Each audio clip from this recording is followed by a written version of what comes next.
Hey guys, welcome to the channel, and in this video we're talking about how to easily connect your Ollama with n8n.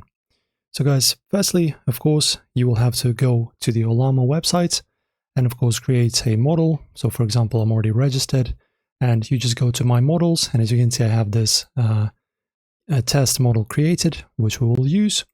And now in automations in our n8n, of course, be sure to firstly create your project and workflow. And now let us begin. Just press on the plus, type Ollama in here, and now of course choose Ollama model. And now guys, under credential to connect with, you just choose create new credential, and now you just connect your account.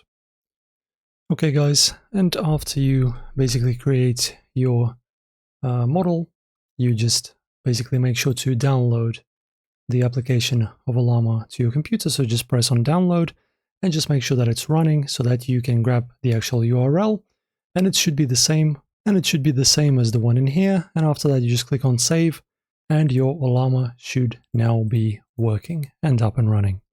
Guys, if you enjoyed this, press like, subscribe, leave a comment, and I'll see you soon.